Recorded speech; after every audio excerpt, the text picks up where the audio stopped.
Bonjour à tous et à toutes et merci de votre fidélité à la radio-télévision nationale congolaise et à votre journal magazine du dimanche dont voici le titre. Les choses sont désormais claires et Félix Antoine Tshisekedi Tshilombo est une nouvelle fois rassuré sur l'organisation des élections 2023 lors de son traditionnel oral hier devant le Parlement réuni en congrès. Le chef de l'État a de nouveau condamné l'agression rwandaise. C'est à suivre tout de suite dans ce journal. Il a encore servi la nation en garantissant son bon fonctionnement et le voilà qui vient une fois de plus rendre compte à qui de droit. Dans la salle de congrès ce samedi, c'est la République représentée qui l'attendait. Une République privée d'une partie d'elle, lui arrachée de la manière la plus lâche, notamment à Kichiché par les ennemis de la paix. Des compatriotes pour qui le président Félix Antoine Tshisekedi va solliciter un moment de silence dès les premiers paragraphes de son discours. La défense de l'intégrité territoriale, c'est le défi majeur que l'année 2022 a présenté au pays, avec une guerre d'agression lui imposée par le Rwanda et qui a trouvé de Congolais plus que unis, faisant face de manière remarquable, a souligné le président de la République. Ce que nous endurons présentement n'est qu'une épreuve qui ne doit nullement nous affecter. Soyez rassurés que nous allons surmonter la tête haute. Retraçant la démarche diplomatique et militaire entreprise contre cette guerre, le chef de l'État a félicité les parlementaires pour avoir qualifié le M23 de groupe terroriste et garanti par une loi le non-brassage des rebelles dans les forces armées de la République. La réinsertion professionnelle des ex-rebelles congolais grâce au programme DDRCS et l'encadrement de jeunes délinquants par le service national, c'est cette démarche que privilégie le pays, a-t-il poursuivi. 2023 sera essentiellement une année électorale. D'un ton rassurant, le président Félix Antoine Tshisekedi a exprimé sa fierté de constater que le gouvernement finance à 100% le budget des élections avant de lancer un appel général à l'enrôlement. Dans les lignes de son discours, le chef de l'État a mis un accent sur la qualité de décision de justice, le comportement de ses acteurs et les maux qui rongent le secteur de la justice en rappelant les efforts qui sont générés pour y remédier.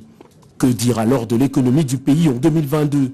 À la question, le chef de l'État répond en une courte phrase.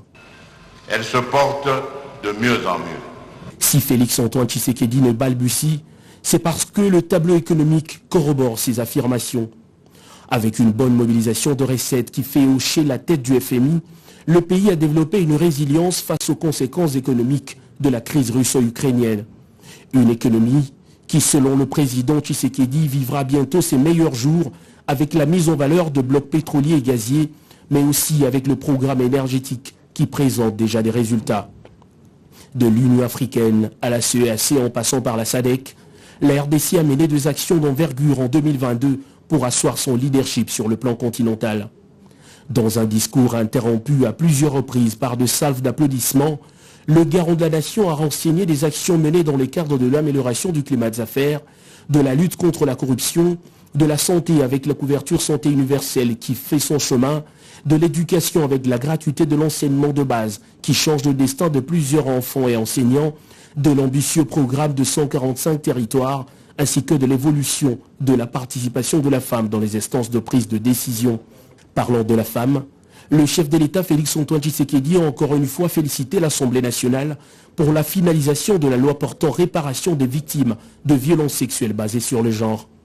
Une initiative portée par la première dame de la République, Denise Nyakeru Tshisekedi, championne des Nations Unies sur la question. Avant de boucler son discours diagnostic de l'année 2022, le commandant suprême de forces armées de la République a réarmé moralement ses compatriotes appelés à faire face aux défis que lui impose le destin. L'année 2023 qui s'annonce est en elle-même porteuse de bien de choses qui se révéleront certainement très édifiantes pour notre pays. Je reste convaincu qu'en ce moment où certains paradigmes sont en train de changer fondamentalement dans la perception du monde, il sied de réunir toutes les intelligences de notre nation dans une cohésion réelle en vue d'une riposte appropriée à ce défi sécuritaire et enfin jeter le jalon d'un Congo émergent. Rassuré d'avoir fait le plein d'une confiance renouvelée des siens, le fervent serviteur du peuple répare au cœur de l'action pour une nouvelle année qui s'annonce plus que déterminante. C'est un discours historique. J'ai retenu 16 axes que le président de la République a dû développer parce que j'ai pris note.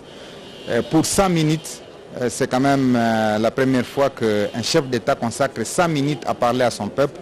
Et comme vous le savez, nous avons été particulièrement touchés par le début de ce message qui commençait par rendre un hommage mérité à toutes les populations endeuillées à l'Est, notamment celles victimes du massacre ignoble qui a été commis à Kishiche, c'est dans les territoires de Rutshuru.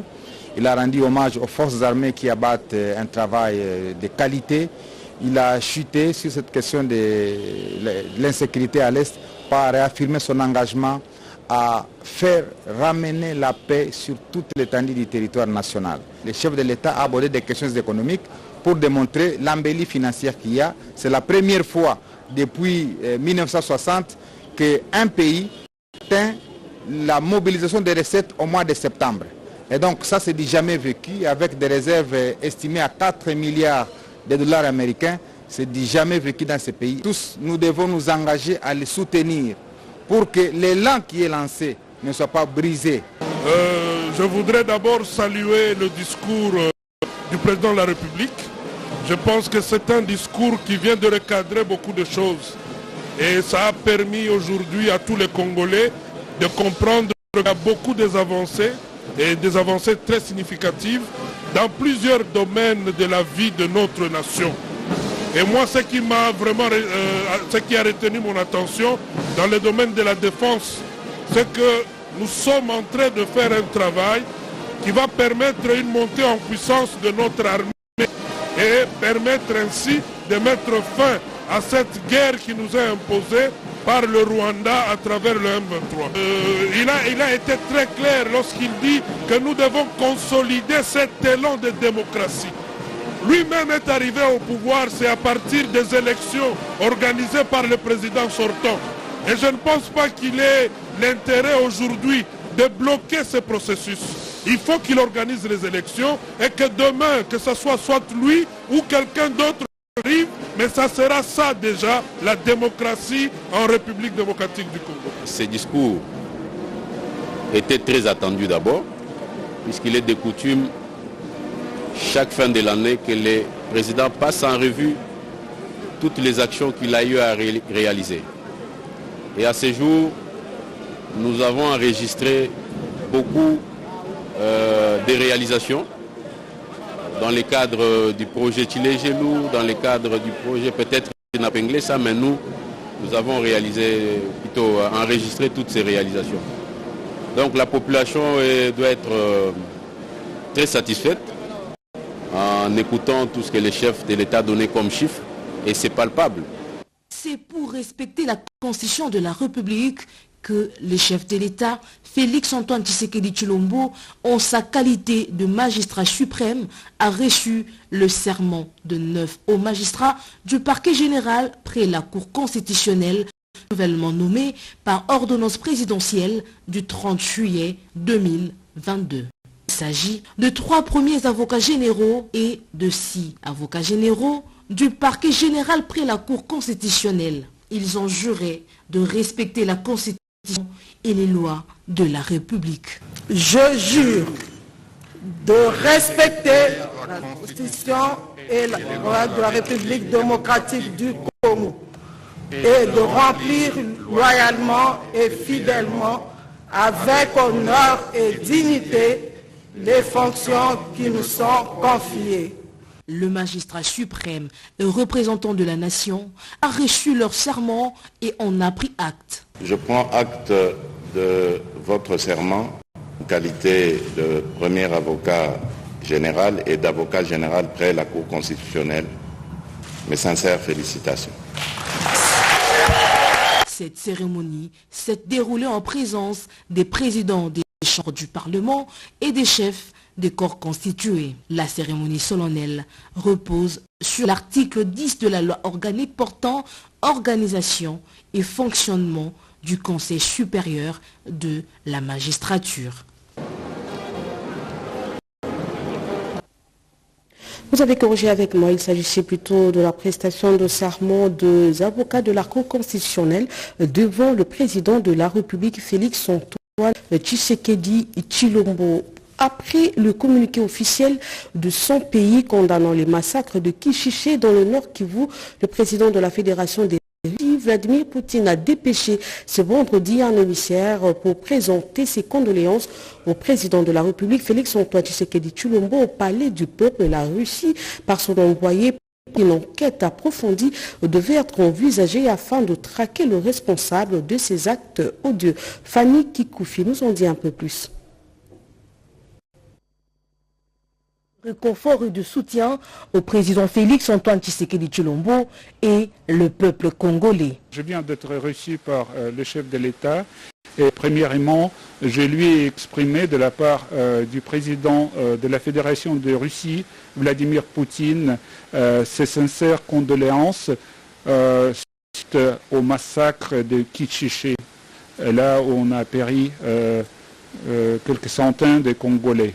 C'est vraiment une très grande tragédie. Et puis on a parlé de la coopération bilatérale entre la RDC et la Russie, notamment de la conclusion des accords dans le domaine de l'éducation ainsi que dans le domaine de la coopération entre nos centrales électorales. À en croire Alexei Santebov, une enquête approfondie devrait s'ouvrir d'urgence à ce sujet. La position de la Russie par rapport à l'agression rwandaise est très claire. La position de la Russie elle est très claire. Elle a été exprimée dans la déclaration officielle de mon ministère suite au massacre de Kichiché. La Russie a appelé à ouvrir l'enquête approfondie sur ce sujet pour savoir des causes vraiment de ce qui s'est passé au Nord Kivu. Nous sommes vraiment très préoccupés par les activités des groupes armés à l'est du pays et moi j'ai exprimé plusieurs fois notre préoccupation pendant mes rencontres avec les gouverneurs militaires de la province ainsi qu'avec les autorités centrales de Kinshasa. Et nous sommes prêts toujours à prêter la main, à donner la main à la RDC en ce qui concerne l'accession de la paix dans cette région. La question du processus électoral en RDC était également sur la table des discussions. La Russie a réaffirmé sa disponibilité à partager son expérience avec la centrale électorale de la RDC, CENI, comme elle a toujours fait. L'entretien entre les deux personnalités s'est tenu dans un climat de sérénité et de confiance. Le chef de l'État soutient les projets en cours des discussions entre la République démocratique du Congo et la Fédération de la Russie et a ainsi approuvé les plans d'élargir la coopération bilatérale entre les deux pays.